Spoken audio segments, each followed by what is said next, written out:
ya bagian samping dan belakang gue trim teman-teman.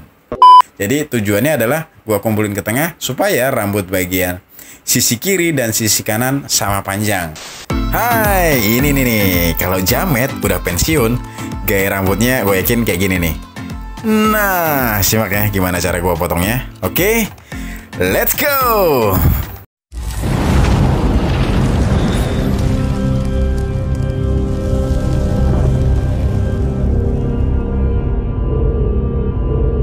Halo, gue udah dipakai Y, bukan pakai I. Halo teman-teman, apa kabar kalian semua di sana? Mudah-mudahan baik-baik aja ya, dan kalian tetap berjaya dan terus berjaya.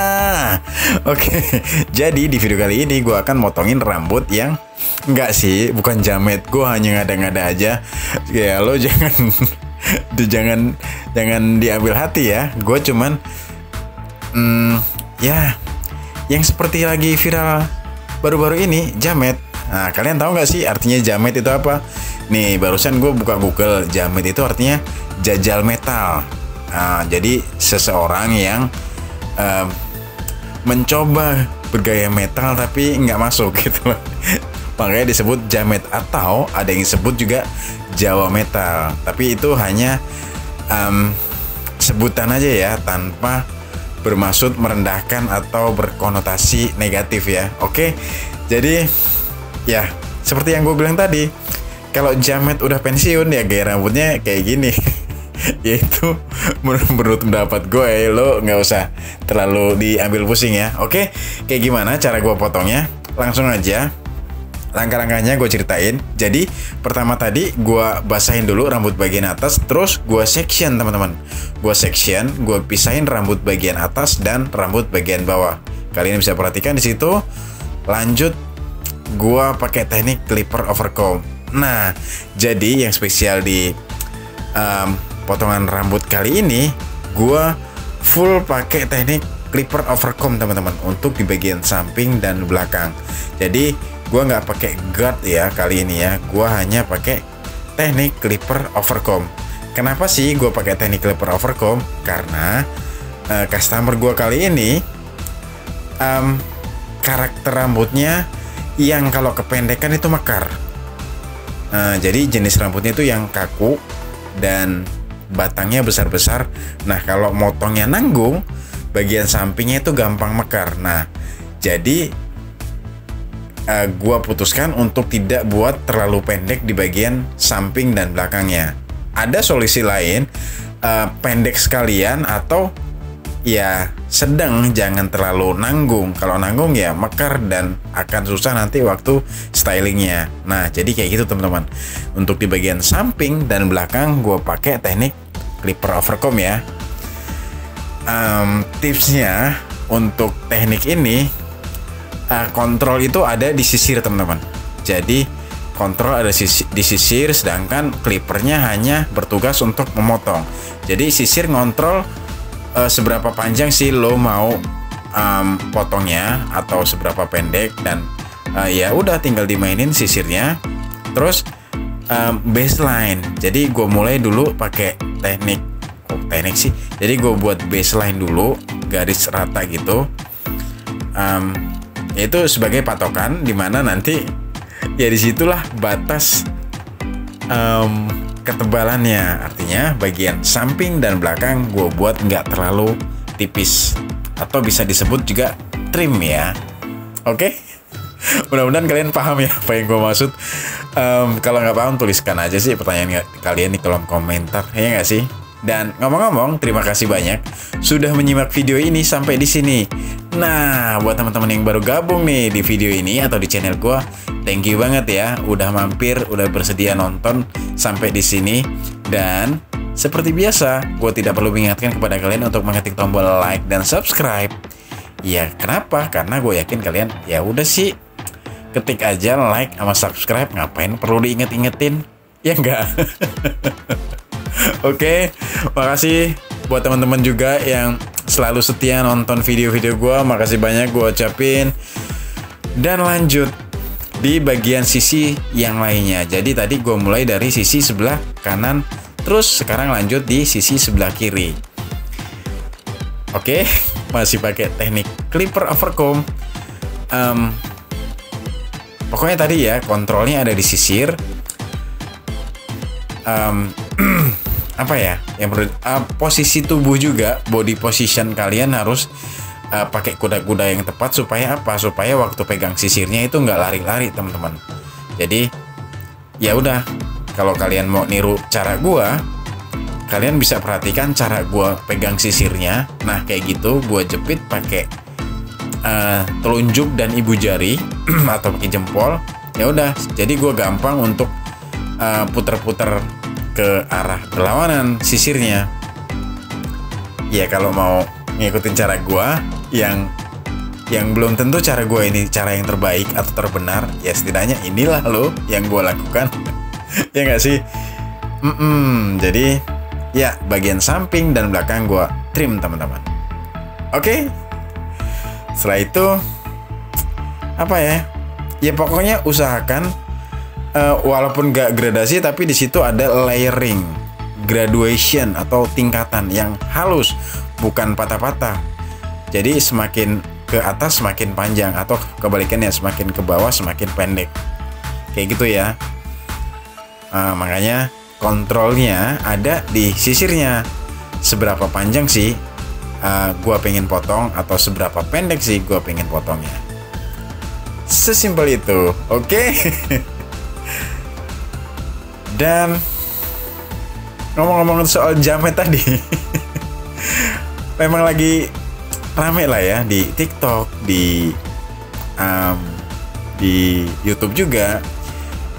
Jadi sebetulnya kenapa gue jadi bahas jamet ya? Ya jadi sebetulnya istilah jamet ini udah sejak dulu udah ada. Kebetulan ada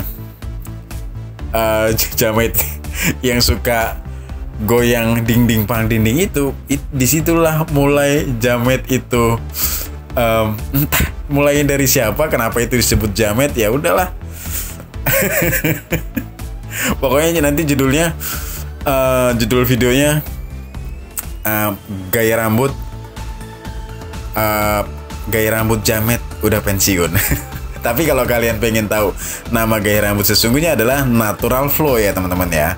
Natural flow. Jadi gaya rambutnya itu ngikutin alur naturalnya. Dan sedangkan kepanjangan atau ketebalannya itu tinggal disesuaikan dengan karakter rambut kalian atau selera kalian. Tapi nanti stylingnya gue buat natural flow atau gaya rambut jamet pensiun. Anjay. Oke, sekarang gue potong rambut bagian atas. Nah, inilah tujuannya tadi gue buat baseline, teman-teman. Paham gak ya kalian di area di baseline itu? Pokoknya pas tadi awal tadi gue potong rata itu yang ngebentuk garis, itulah namanya baseline ya. Nah, itu jadi patokan di mana rambut bagian samping itu setinggi apa, sedangkan rambut bagian atas pun sepanjang apa. Jadi rambut bagian atasnya gue potong sepanjang baseline yang gue buat di awal tadi, teman-teman. Jadi gue section dulu, menyilang dari sudut depan ke arah belakang kayak gini, terus gue sisir ke arah bawah. Nah, tinggal gue potong kayak gitu. Jadi ini motongnya point cut ya, nggak gue potong rata, jadi lancip-lancip gitu pasti jadinya. Jadi nama tekniknya point cut. Jadi per poin gitu gue motongnya, makanya disebut tekniknya point cut. Artinya nanti jadinya lancip-lancip lah ya. Oke, setelah gue potong rambutnya ke sisi kiri dan kanan, sekarang gue kumpulin nih. Gue arahin ke tengah, gue kumpulin, terus nah gue potong. Nah ini tujuannya supaya rambut bagian samping dan rambut bagian panjang rambut bagian samping kiri dan kanan sama panjang, itu maksudnya. Jadi tujuannya adalah gua kumpulin ke tengah supaya rambut bagian sisi kiri dan sisi kanan sama panjang. Beginilah teman-teman cara gua menyampaikannya, agak belibet tapi mudah-mudahan kalian paham ya apa yang ingin gua sampaikan. Pokoknya kalau nggak paham tulisin aja pertanyaan kalian di kolom komentar, saran, kritik, gua tunggu di situ. Oke. Setelah gua potong rambut bagian atas, sudah hampir selesai, tinggal gue keringin aja supaya gue tahu waktu kondisi keringnya nih kayak gimana sih. Nah makanya tujuannya gue kering ini adalah itu, supaya gue tahu oh nanti kalau udah kering dia masih ngembang nggak bagian sampingnya, karena gue mesti ngontrol juga bagian sampingnya supaya nggak tampak bulat. Jadi kalau dilihat dari samping itu nggak tampak ngembang di bagian sampingnya. Jadi gue perlu keringin. Jadi gimana sih kalau rambut ini kering jadinya? Setelah jadi ya udah, oke, tinggal gue potong-potong dikit-dikit lagi, gue kontrol gue cross check lagi, dan ya gue nambahin tekstur di situ di bagian ujung-ujungnya supaya lebih lancip bagian ujungnya biar nggak rata. Makanya nanti waktu di styling natural flow lebih dapet naturalnya. Cakep nggak tuh? Sorry, gue batuk dulu ya. Oke, gue cross check udah cukup nggak panjangnya, dan pastinya bagian ujungnya gue tambah pakai gunting sasak. Ya, gue lebih nyaman nyebutnya gunting sasak ya, walaupun bisa disebut juga thinning scissor. Thinning scissor atau gunting menipis atau apalah itu. Pokoknya yang penting tujuannya untuk menipiskan di bagian ujung-ujungnya aja. Jadi gue nggak mau ambil bagian tengahnya. Supaya apa? Supaya nggak rusak. Nah, kalian pernah denger nggak sih? Jangan pakai gunting sasat, nanti rambut lo rusak. Nah, sebenarnya kalimatnya nggak kayak gitu ya. Lebih tepatnya adalah kesalahannya bukan di guntingnya, tapi di tekniknya. Kalau tekniknya benar, rambutnya nggak akan rusak.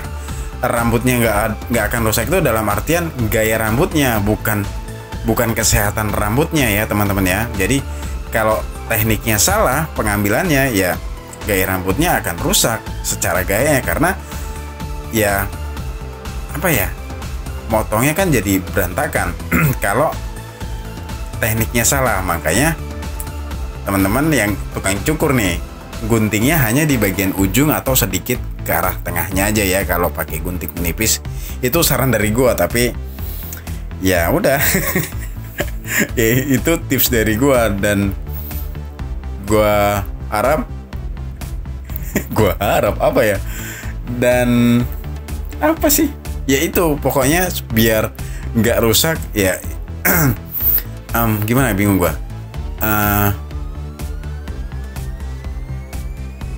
Ya itulah pokoknya. Paham lah ya. Gue jadi bingung cara menyampaikan. Setelah ini langsung aja deh ke langkah berikutnya. Pokoknya tadi gunting sasak, yang penting jangan salah tekniknya supaya gaya rambutnya nggak rusak. Bukan berarti rambutnya yang rusak, tapi gaya rambutnya yang rusak. Oke?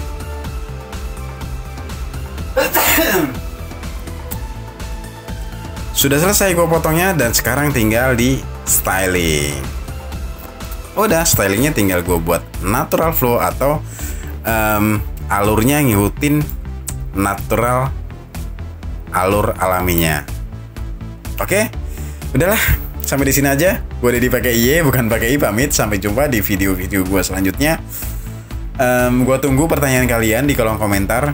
Saran dan kritik juga, cacian juga boleh. Masukan buat gue supaya gue lebih berkembang.